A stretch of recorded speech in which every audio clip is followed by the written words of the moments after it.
दरम्यान राज ठाकरेंच्या या भूमिकेचं अरविंद सावंतांनी स्वागत केलंय। सत्याला सत्य म्हटलं तर त्याचं स्वागत केलं पाहिजे असं अरविंद सावंत म्हणाले।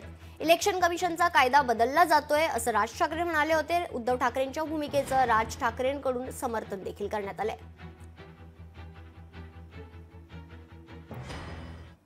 आताच राज ठाकरे यांचं भाषण झालं। भाषणात ते बोलताना असं म्हणाले की शिवसेनेने त्यावेळी मुस्लिम लीग असेल किंवा काँग्रेस सोबत जाण्याची भूमिका घेतली, ती त्यावेळची परिस्थिती होती आणि त्यामुळे त्यांनी तसा निर्णय घेतला। म्हणजे एक प्रकारे उद्धव ठाकरे यांच्या भूमिकेचं समर्थन केलं। काय यावर काय पण मुळातच आहे ना, शिवसेनेने तुम्हाला कल्पना आहे का? मिलिंद देवराचे वडील मुरली देवरा, त्यांना महापौर कोणी केलं?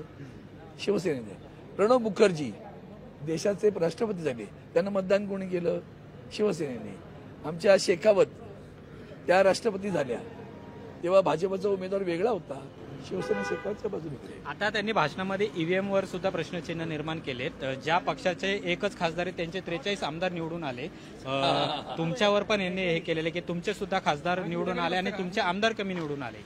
इलेक्शन कमिशनचा कायदा ज्या पद्धतीने बदलला जातोय म्हणून लोक ईव्हीएम वर बोललेच, सर्वसाधारण ईव्हीएम बोलतात, पण त्याच्या पलीकडे आणखीन खूप गोष्टी आहेत। मतदार नोंदणी हा एक सिरियस विषय आहे। ती कशी झाली अचानक एवढी? ती कशी झाली?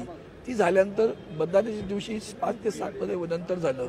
आम्ही साधं मागितलं की तुमच्या मतदान केंद्राच्या बाहेर जर एवढी गर्दी होती त्याचं एक छोटंसं व्हिडिओ क्लिप फक्त द्या। तेही देणार नाही म्हणून नियमात बदल करून टाकली। म्हणजे ही लोकशाही आहे का?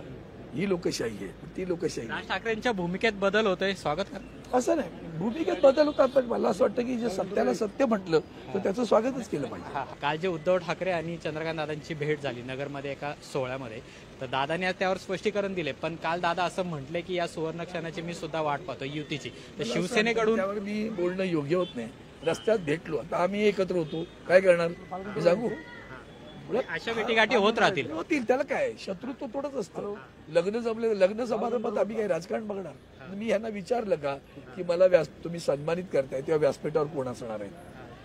एक लक्षात ठेवा, गद्दार सोडून कोणी असलं तर चालतं। खूप खूप धन्यवाद आमच्याशी बोलल्याबद्दल। कॅमेरामॅन योगेश केळापुरेसह अमोल धर्माधिकारी, लोकशाही मराठी, पुणे।